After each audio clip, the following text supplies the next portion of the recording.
Good morning to everyone. First of all, let me apologize for reaching after that you gave your opening remarks because I would have loved to refer to a few of the words that you have spoken. The minister and I go back a very long time in terms of sport development. And when we talk about football development, and I really want to congratulate him for taking on this effort. It's a very brave effort, given the country's passion for football and its success. And it receives football. Anybody's opinion on football receives hot and cold. It can easily receive a lot of ridicule, and it could receive a lot of praise, depending on which quarter you're talking from. This is not a simple topic. It's a very complex thing. How do you develop Trinidad football?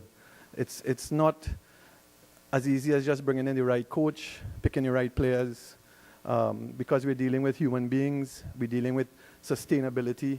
We're dealing with the long-term sustainability of a sport that is dear to many in Trinidad and Tobago. At the Trinidad and Tobago Olympic Committee, we have done many research projects on measuring how many people play sport in Trinidad and Tobago, and on a ratio of almost 100 to 1, football wins out. We estimate that over 300,000 people are interested in football in Trinidad and Tobago. At least 100,000 play it competitively at some form or another. And when you can compare it to the next sport, cricket, it's less than half of that. And then the next sport down from that is track and field, which is just over 1,000 people.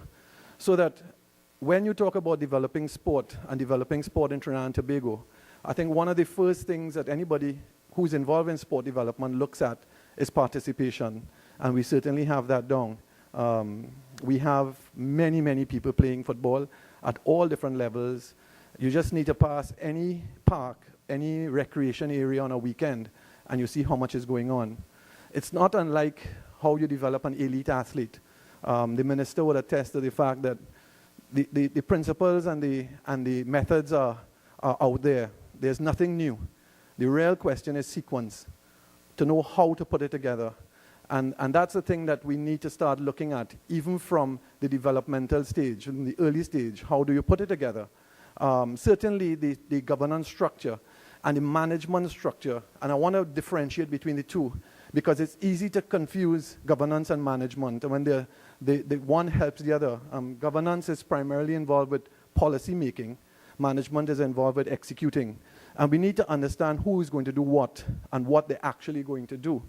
And I think that we need to look at creating a policy for how we view football and the development of football in Trinidad and Tobago. And when we look at that, we need to look at how do we treat with primary school, secondary school, national and international football, because it's not the same, and we need to have a very clear idea of how we are going to approach those policies before we even start executing to pick a team or to do talent identification and things like that.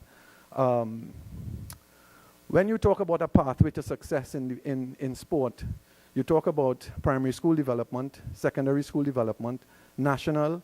Well, before national, you talk about club, you talk about national, and you talk about international. Club development is the epitome. It is the central focus of developing any sport.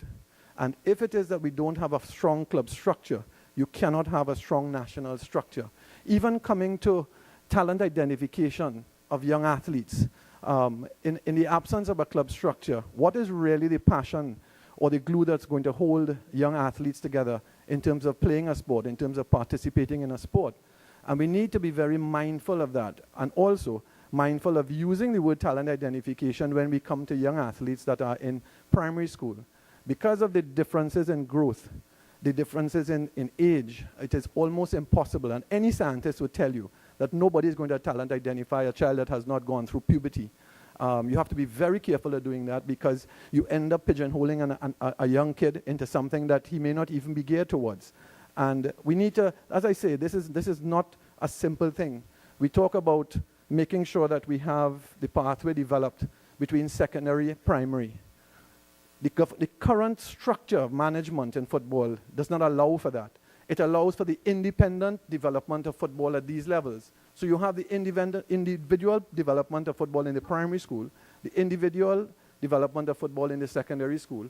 Then you have the management of the national effort taking place at another point. And they primarily don't really have an input in how the development of primary and secondary school is going on. And that's critical. If you don't have a policy that links and joins these pieces together, you will never be able to sustainably develop the football at the highest point. We keep looking at trying to collect the best players at the end of the day. We keep looking at trying we're hoping one day that we're going to get a Latipi and a York coming out of the secondary school league. But the main thing is, what are we doing to really develop that? And is that the responsibility only of the TTFF?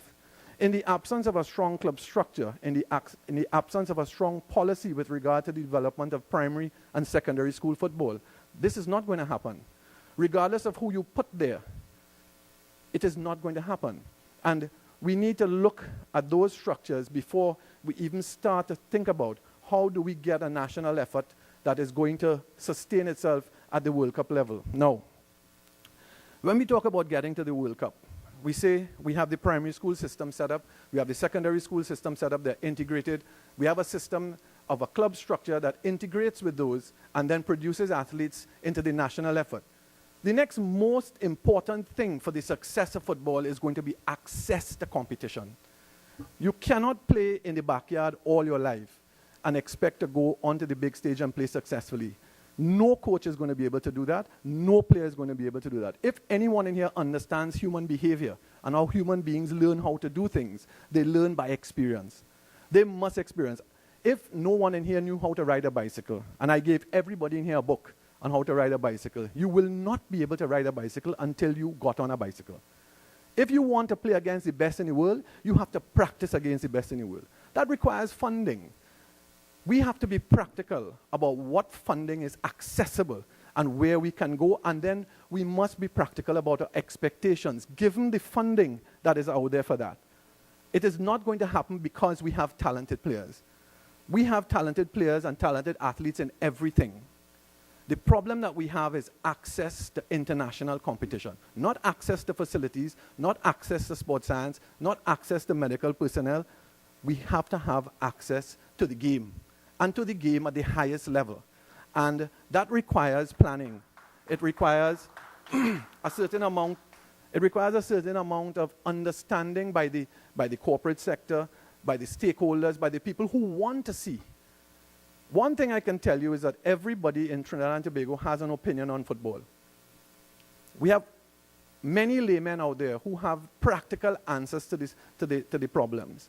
I've gone through most of what I saw in the folder there, and they have very good suggestions. Football academies are something that everybody wants to see and everybody wants to hear. But is it practical in the current scenario?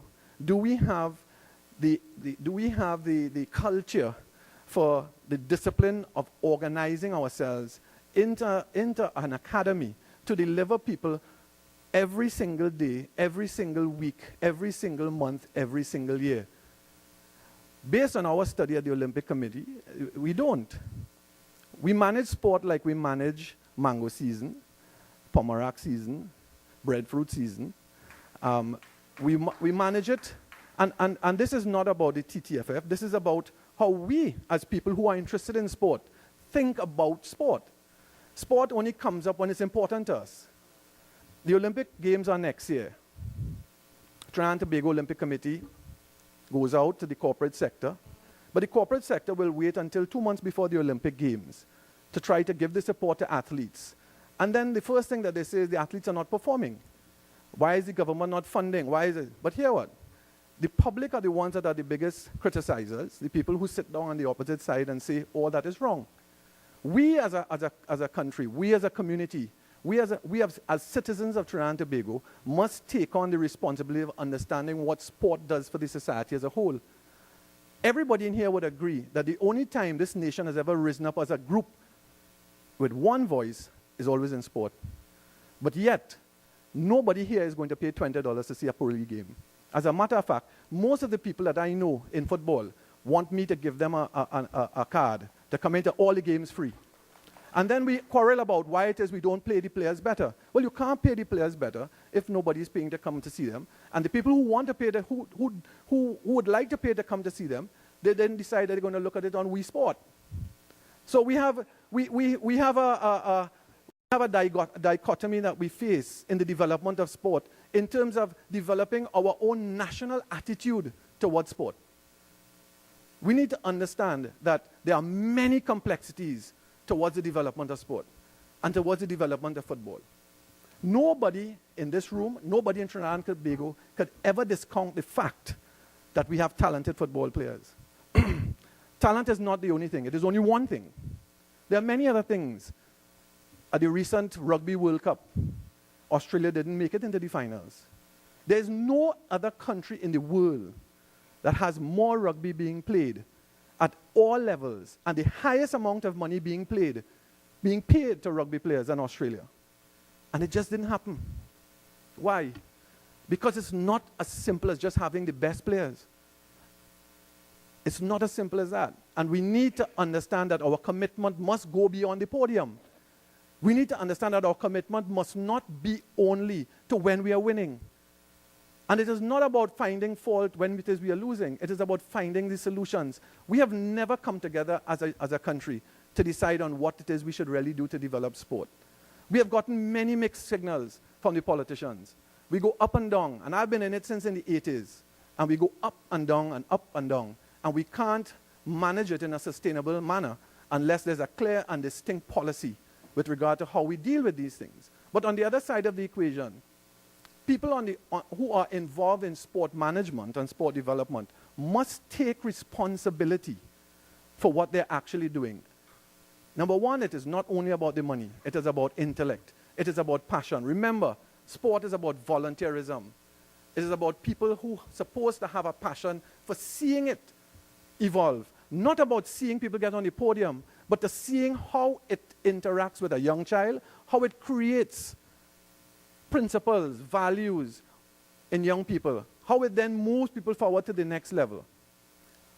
So that in closing, I mean, this is not a topic that is going to end in its discussion in one day. This is a topic that needs to be discussed, and it needs to be discussed at length. People need to understand what the issues are. There are many, many issues. But to categorize it in two broad things. The first one is participation. The second one is access. Within participation, you have things like coaching, refereeing, management, facilities, sports science. Access requires funding. In between there, you have many national teams and you have a lot of national effort taking place. We could talk ad nauseum about all the different systems and styles and processes that need to be implemented for an athlete to perform best on the field. But I can tell you as a sports scientist that the thing that we lack the most on the field of play is spatial awareness. Simple. Spatial awareness. We don't understand geometry, the geometry of sport. And that has come about because, and as complicated as the song, is very, very simple. We don't have young kids who understand what it means to tumble, to cartwheel, to roll, to jump, to spin. These are things that are learned. Agility, coordination, and balance. The three most basic things in learning any sport must be learned between the ages of birth and the ages of 8 years old. If it is not learned before that, it will never be learned. Right? So we need to understand that there are some integral parts that are missing into the system. Physical education must go back into primary school. It's not there. Unless we teach young kids, unless we have an understanding of what spatial awareness is. I don't care how good a talent a footballer is. When you put him on the field of play and you give him an instruction, he is not going to understand it because he's not going to see it from above. Not everybody comes with that talent. So that even if you have a talent for skill with the ball, that may not be the attribute you're looking for when you go out to talent identify. If you talk to the greatest talent identifiers or the identifying systems in the world, you go to England, you go to South Africa, you go to Australia, you go to New Zealand. When they go out to do talent identification, they don't go to play the sport. They are going to talent identify the attributes that are going to make you a good athlete. Strength, power, speed, agility, sight. Nothing to do with playing the game. We need to understand that. Before you even get to the point of saying that an athlete is a talented athlete, can he take the pressure? Is he able to interact with his peers? What kind of social network has this athlete come from? How does he see himself on the field? Can he visualize when the coach tells him to change, we're changing from this formation to this formation? These are not things that are natural, you know. These are things that you have to learn, and you have to learn them very young. Things like skill, you can learn very old. But the attributes of agility, coordination, and balance, you have a very narrow window to learn them. So that if it is that we are not actually looking at developing the sport from the youngest possible point, then you will still end up in the problem where you get a lot of people who could kick the ball nice, and a lot of people who could dribble by themselves, but who will not understand to move into the space. Look at any team sport that Trinidad and Tobago plays, and you will see we have a serious problem in spatial awareness. And it is directly related to the physical education system and the system of play that we have employed. 30 years ago, 40 years ago, most people played by climbing a tree, by running, by jumping, by spinning, by doing all sorts of antics that older people were annoyed about. But those things really gave us hopscotch. The British gave us some things that are very important. Hopscotch. When we do, the number of athletes that we do core exercises on, people who could lift all kind of 200-pound bench press and 180, 90 pounds over the head. But we give them 10 pounds to hold with one leg off the ground and do one squat, and they tumble down like a stone because they have no core strength, they have no core support. There's some elemental things that you build when you play as a child that is no longer existing, because in schools, you are not allowed to play. You're not allowed to play. You ever pass by a school during recess? Nobody's running around because the teacher doesn't want them to come in sweaty in the class. It's a whole different ball game now, which has resulted in a whole different ball game in the way sport is delivered at the highest level. Until we fix what is being done at the lowest level, our expectation at the highest level is going to be thwarted with disappointment. It's just no way. We're going to sit down in this national stadium every time, and we're just going to be disappointed. And we will go back because we have faithful fans. But the point of the matter is, this is a complex issue. We are thankful that the minister has a lot of experience and has had a lot of experience coming up through his own education and his own experiences that can bring some relevance to this and to see the need to bring something like this out. But it is not up to the minister. It is certainly not up to the Ministry of Sport. It is up to the people who have clubs, who coach football, who have children, who they want to see. The responsibility is for us as citizens to understand the importance of developing sport in a sustainable manner, in a manner that will make us proud, in a manner that is structured. But because at the end of the day, we could talk here until the cows come home. It don't matter how much we say and how much we do. Unless we fix the basics, unless we understand what we want, it is not going to happen. Thank you, ladies and gentlemen.